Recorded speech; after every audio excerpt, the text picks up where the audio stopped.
Hello, Internet Magic Man here from MMOBomb.com, bringing you another first look. This time it's for Eternal Magic, the recently moved into closed beta, free-to-play MMORPG brought to you by 101xp.com and Duoyi Games. A little partnership there, but you probably are most familiar with 101XP. We're going to spend about 20 minutes or so, who knows how long, checking the damn game out, giving you my impressions initially of what the game has to offer. Now, we're going to take a look at character creation. Right now, we've got two different servers to select. That's normal. Defend is not a selectable option right now. I'm assuming that maybe that's going to be like a PvE or PvP type distinction. So we're going to go ahead and go to Sagittarius and enter the game.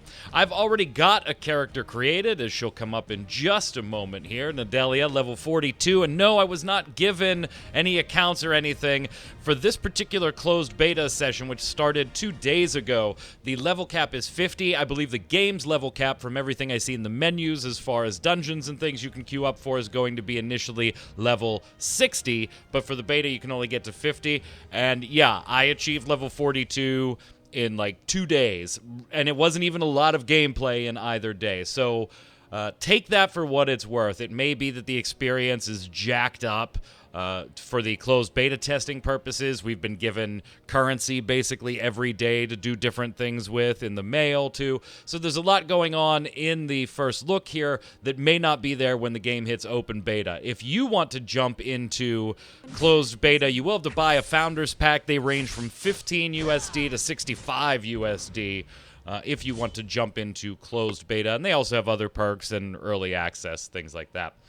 You've got 6 classes to choose from: the Knight, the Swordsman, Mage, Assassin, Sharpshooter, and Priest. Now, in-game, we'll be playing as the Assassin. That's the character I started with and leveled up. So in character creation here, we'll select the Knight. And one of the things we're going to talk about right away is the voiceovers. Now, if you remember the trailer for this, the trailer was really terrible as far as the voiceover went. And in-game, although there's not a lot of voice acting in the game itself, you do have a little bit of voice. Yeah, no, on things like the picking the character and certain abilities. The voice acting is just as bad in-game. So don't expect anything revolutionary or great there. Graphically, the game is a little dated, and by a little dated, I'm being generous. It is pretty dated, in fact. However, it is not horrible to look at. So although this could have benefited from coming out years ago and being, wow, this is a very beautiful game, I don't look at it and have my eyes bleeding, even though it is not, obviously, graphics on par with 2019. There is no gender locking for classes, so if you pick a class, you can go male or female. It doesn't matter which. And all of these classes do exactly what you think. You know, a knight is heavy armor specialist. A swordsman does kind of both with swords and magic. Mage is going to be ranged magic. Assassin's going to be melee DPS. Your sharpshooter is going to be ranged DPS. And your priest is going to be able to heal and do some damaging spells. You don't have a lot in the way of customization here, though. You pick a mage, you pick the guy, that's the one you want. Okay, great. Pick one of these 8 faces, and if you don't like any of these 8 faces, tough nuggets, that's all you got. If you don't like any of these 8 hairstyles, tough also, that's all you got. Pick a color, and then you can try on some outfits. And that's one thing that I will say I have enjoyed so far. I love some of the armor sets that are in the game. Again, even though it's not the most graphically impressive game, it does fit its own art style pretty well. There isn't anything glaringly out of place or wonky looking. You can see I've already got a little buddy to go around with me. You can collect those in-game. We'll get to that in a second. The one thing I will say as we boot up here is I am noticing a ton of sound effects that I have heard before in other games. You know, maybe a game that just recently launched some classic servers and you might be playing on them, experiencing the sound of boars dying all over again. It does seem like there's an awful lot of sound effects that are ripped right out of World of Warcraft. So take that for what it is. I will give you a little tip here. If you are jumping in-game, the settings for your graphics, if you're in full screen mode, you'll notice that the resolution is locked. Yours might be locked at something else, to 12, some odd numbers. It was like 12 by 768, whatever. It was an odd number. If you want to unlock that resolution but still play in full screen, pop yourself to windowed. The resolution will unlock. You can then set it to the resolution you want, apply it, then go back and change windowed to full screen and apply it, and it will stay in the resolution that you selected. It's really weird. You can't select the resolution while you're in full screen. You got to go to windowed, select the resolution you want, apply, and then go back to full screen and apply that. So just a little tip for those of you that are maybe wondering why your resolution was locked when you first came in. You will notice that the UI is pretty busy, and it is, I do have the things a little oversized right now for display purposes, so that while you're watching it, you can see exactly what's going on in the quest tracker, my buffs, the mini-map. All this should look really, really familiar to you. And that's one of the good things about the game, and one of the bad things about the game. While I'm going to go do some quests here, we'll chat. It is typical WASD movement. Tab targeting. 1, 2, 3, 4 for your key abilities. Q, E, and R for some additional ones with G and T thrown in there. Then you've got your function keys at the top for additional things as well. The hotbar is kind of limited. There is an alternate control scheme as well, which let me do that before I jump here. There is mouse mode, which is left click to move, or you can change it to right click to move. I hate that style of gameplay. I don't like this in MMORPGs. ARPGs, fine, no problem. I don't like it in MMORPGs. That is why I am using the WASD movement, which they call for experienced players. Now, the hotbar is limited, and we started to talk about some of the good and the bad in the game. And while all of this it may look familiar, feel familiar, and that can be a good thing, it also is a bad thing in the respect that Eternal Magic really doesn't do anything new. There's PvE, there's PvP, there's questing, there's collectibles, there's all that, the stuff that you would expect in an MMORPG, and if we're being even more specific, an MMORPG that came out, 8 years ago, 6 years ago, 10 years ago. Yeah, it is smooth. Yes, it plays well. I haven't had too many performance issues at all. The combat is tab targeting, so with the exception of some of your AoEs, where you will put a cursor on the ground, triggering where you want that AoE to actually fire. So you do have a little bit of kind of action-y combat when it comes to your AoEs and stuff like that. It just all feels familiar. If you've played MMORPGs, you're going to be able to jump into Eternal Magic quickly, and that's a good thing. On the opposite side of that spectrum, there really isn't anything too revolutionary, groundbreaking, or new, or exciting for you to keep you in the game all that long. If you don't enjoy it, long term, there's nothing to keep you here.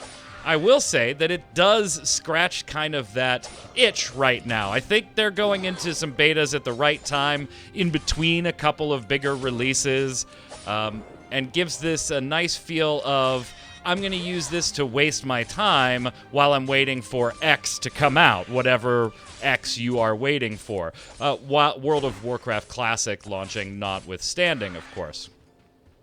But it just feels like that right little middle ground MMORPG. So right now we're doing some quests, we're gathering evidence. Combat is all hotbar based, as you can see, and it really wants to take me to my objectives really quickly. If you trigger one, it doesn't tell you, hey, nothing targeted. It tries to target the nearest thing. Let's see. All right, so I'm not targeting anything, and I'm just going to press for my poison attack. And see, it automatically jumps to the closest target. So you do have to be a little careful in the respect that if you move your target around, or if you don't move your target around, you are going to jump to another target and go tearing off after it if you are if you finish off your foe that you are fighting at the moment. I got a lucky drop. Let's open this up. This dude does cost me silver to open, and this will be a random training upgrade to one of my skills. And this is where Eternal Magic is a little bit different. I'm going to show you the skill unlocks here for your character. Whoops, that is my gear. Skills, here we go. All right, so we've got our kind of class-specific-y type skills. So this is Shadow Dancer right now is the one that I have equipped. When you level up, when you get to level 22, you'll have the option to pick Slender, and that gives you both, this ability gives you both a passive and an active trait or ability. You have to pay silver, which is accrued in-game, to unlock these skills. Now, most of like the basic ones are free. You're not going to have to worry about that.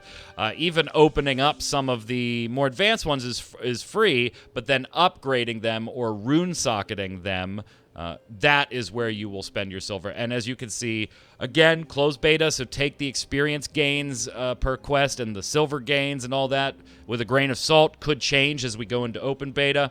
But you'll see it's really not a big deal to collect the silver pretty quickly. Your passives, you can have 4. I have not unlocked the last one yet. I'm still 3 levels away. And these second and third slots do take leveling to unlock as well. So do I actually have any that I can unlock? Yes, I do. So this requires level 37. I can spend 10,000 silver to unlock it. Ba-boom. And level 44 is the next one. Now, I can only have 4 passive abilities equipped at any given time. So let's go back to what I had on just to make this a bit easier on me. Where is... That is not what I wanted to do. I've like completely reworked my passives. I don't even remember what I had now. So we do want this because I am messing around with poison. We do want that. Anything that's helping my poison, and I do want combo point. Whoops, that is not changing in where I want it to change. There we go. And there we go. Okay, so I do have some that are affects Sender and Poison Blade, which, did I take Poison Blade off? Yes, I did. All right, well, then we can go ahead and put Malice in there instead, and we'll put Vibrating Blade in there as well. So you do have to pick and mix your skills, your talents, your passives, your runes, everything you want to do. So we got Distraction Blow. Oh, I can unlock this now. Oh, apparently I already had it unlocked. Level 30. Provokes monsters to attack you. I don't really need that since I'm not going to be tanking all that often. So I like having Distraction Blow on there so that when I am stealthed, I can go ahead and stun a target for 60 seconds. Do a little crowd control, if you will. My additional actives, I unlock those as I level up, and I can spend silver to open up runes for each of these. And these different runes will add perks to the ability that I have. So Q right now is Creeping Shadow. After relocating behind the enemy's back, inflicts 249 nature damage. After the death blow, immediately restores the skill's cooldown. But I can add this rune, and it adds response to the bottom there. After the death blow, immediately restores the skill's cooldown. This one is Suffering on attack, interrupts target spells, which is what I've had equipped so that I can use it as an interrupt. And you have the ability to do this for all of your sub-active abilities, I guess. But they have varying amounts of runes, so you will have to spend some money. Then when we get into traits and things like that, we really start to have some even greater flexibility. That's my crafting. Where's my training? That's my pet. That's all my currencies. So my pet's abilities. I haven't changed any of these from when I first got this pet. This pet's level 38 now. And I don't know where it is. Where is it? Is it in here? Common skill? Oh, yeah. So this is it. So these are various skills that are passive that level up with different items in the game, or with like the spinning wheel that you just saw, or the chest that did a spinning wheel. If I opted to unlock it, I can gain points for these different skills and level them up as well. So I've apparently gotten points for Thorns of Earth, Ancient Ashes, Dragon Blood, Invincible Seal, and Focusing. So we've kind of got, leveling maxed out. Way to go. Pet can get 20% of my recovery. So there is a fair amount of customization. You are picking the abilities that you are going to use. You are giving them their own little runes the way you want them, to do more damage, to stun, to do this. So I'm kind of going with an assassin sub-poisoning build right now. It's not all dedicated to poisoning. I just find that the combos work well, and it give me the ability to move around and hold my own even against monsters that I probably should not be able to hold my own against at this level. The last big thing here as far as combat goes is you'll notice that I've got this U flashing here, and my companion has theirs flashing as well. This is our awakening skill. When it is full, we can hit U or hit X, depending on whether we want to pop ours or our minions, and we will get an entirely new bar that is class-specific of different abilities. All the power goes up, and we just start kicking ass for a little while type deal. Think of it as a timed limit break. And we will get to use those abilities while this meter slowly falls back down to 0. Highly useful for just bosses in PvE, all kinds of stuff like that. Or when you're getting ready to die and you need to make that one last final push to try and kill the target. So we're almost done with this quest here. All right, so it is one of those games where I don't even have to walk if I don't want to. I can click on the hyperlinks in the quest or just in the quest text that was just displayed to me, as you saw, and it will literally take me to where I am supposed to go. One thing that I have not enjoyed about the game, and as soon as I turn these quests in, I will open up my bag and show you. Let's submit this and accept that one. Great. While we're walking there, I will show you. This is one of those games where there are millions of pieces and currencies and stones and gems, and they all do different things, from leveling up your pet to enchanting your weapon. It is one of those games where you can enchant your weapons and your gear to higher and higher stats at greater and greater costs each time you do it. There is a collection box. So like this one, use 15, I have 69 of these, use 15 Mooney's fragments for summoning 1 cryptid at Master of Pets enchantment can enhance pet skill, or enhancement can enhance pet skills. So like I can click that and get 1 Mooney pet, but I already have Mooney out, so no big deal. So there is that concern of mine in the cash shop, potentially, for the game to be one of those, well, yeah, you could play all this and you get all this gear and everything, but if you want to get the highest enchantments or on your gear, you're gonna need to get this, and the best way to get it is the cash shop. Notice that you can buy silver in the cash shop, so the currency that you need to upgrade your skills and stuff like that is available in the cash shop. Ealers, or these little gems, like I said, they've been giving us currency every day. I don't know how much of that is going to translate into open beta or launch. Could just be a beta thing. Gold is another in-game currency. I have not actually found anything yet that is used for, but it could be a crafting thing later, a cost for crafting. And you can buy that in here as well. You can buy energy pills. You know, my energy bar right there. Some of my skills cost energy, and some of them restore energy. 2 little dodges is basically what these are. You know, quick strafes to the side. We've got, what's this? The Pet Expedition Master, a chance of successful expedition increased by 50%. So is there like direct pay to win in what we're looking at right now in the consumables? No, but it certainly helps, right? If you don't have enough silver to upgrade your skills, you could give them a little bit cash money, and go ahead and get that silver. But then there's tactic guidebooks that give you the tactic 1,000 preparation points. Again, there's like the points and currencies and shit used for a ton of different things. You're gonna have to sit there and play it and play it and play it before you actually get a feeling for what all of them do. We also have the usual cosmetics. Tons of pages of cosmetics.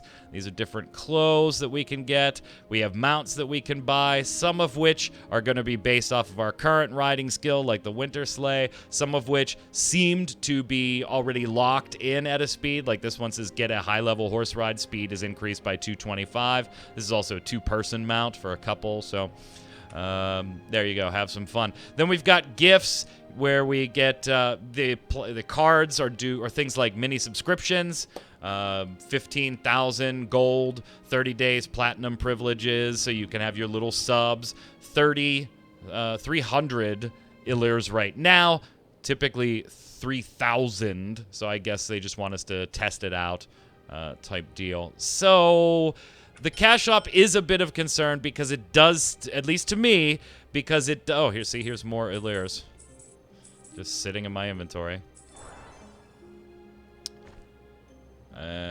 Yes. Go ahead and equip that. Actually, my damn can be bought or sold at the auction. My damn pet didn't have anything equipped. So it is a game that I'm a little worried about from a cash shop perspective, that it could start to fall into pay to win. Now, this guy is substantially stronger than us, so we're going to pop our awakening. Now, I've got some cool abilities. It gives me a little bit of ranged in here. Pop a potion, get out of that. I'm going to teleport over here and leave a mirror of me that will also attack. Put some AoE on the ground here. Jump away again, leaving more shadows.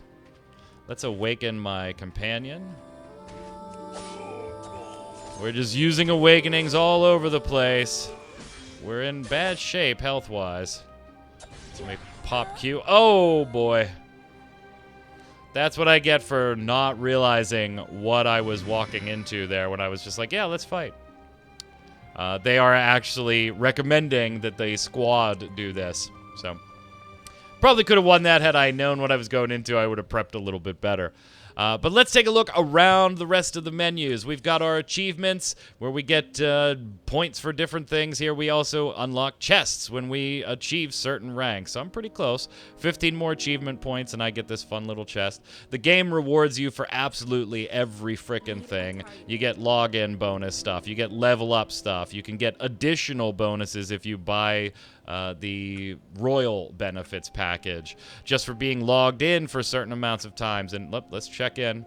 Yep. Yeah, we're going to go ahead and see. I can actually pay the cash shop currency to do check-ins for times that I wasn't here to force my way up to these various chest rewards, because this is going to reset in 24 days. So I've only logged in 3 days, and I'm already getting credit for 6 because I spent a little cash shop currency to do it. Yeah, not sure if I like it. You may not care, but whatever. I have to get stronger. So what's it recommending? It's recommending that I upgrade my gear by doing instances. So I can do random instance. That is this chaos crystal on my menu here. I can do events. I can do instances. I've now leveled up enough to do battlefield. So PvP, 10v10. Looks like all of them are 10v10.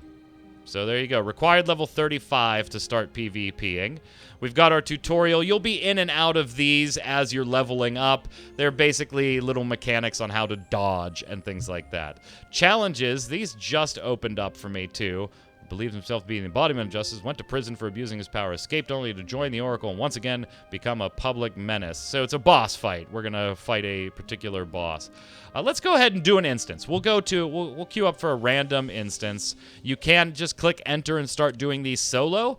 And it can be pretty challenging. I had some fun doing like a level, I don't know, level 20-ish one by myself. Wasn't able to do the last boss because there was a mechanic that I just wasn't able to handle on my own with keeping two targets at a certain distance from each other. It didn't quite work out when I was all by myself.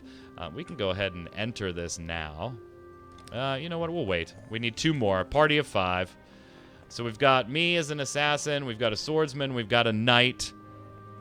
And, that good call out here. So Durhan is asked to become my mentor. And I'm going to say yes. I am able to do the mentor system as well, too. So once you've leveled to a certain point, you, too, can become a mentor, or you can become... do we get any stat increases from any of my new titles? Nah. Okay. We'll just use Knight, then.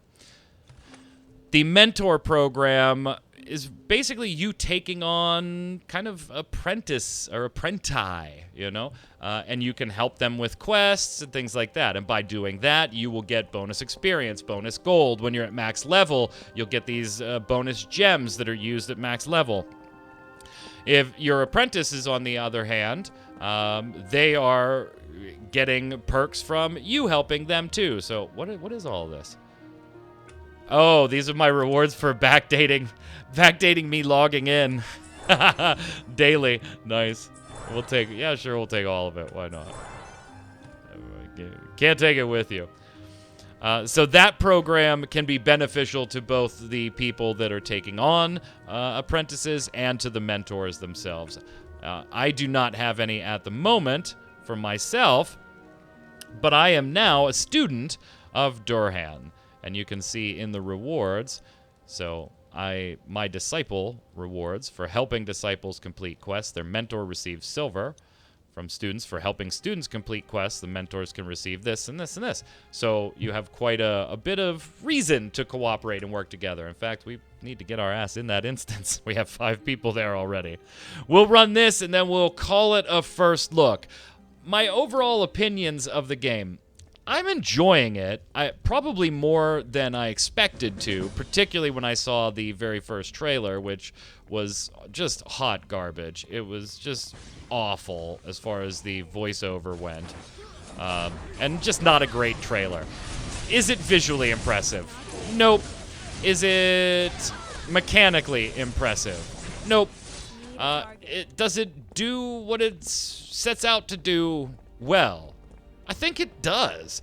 And I think it does in a way that is fun to play and is fun to get into and easy to get into. But I think the big question will be on a player-by-player basis, particularly at max level, because if beta is anything to go by, it is not going to take long at all for everybody to be at max level. Is the challenge going to be there, PvE-wise? Is the PvP compelling enough for you to want to stick around? I don't know. I don't know if the game has that stick... No, they fell down and just took the fall damage. Here I am walking down to the first boss. I don't know if it has that sticky for you. Whoop. Come on, guys. Mechanics. Get out of them.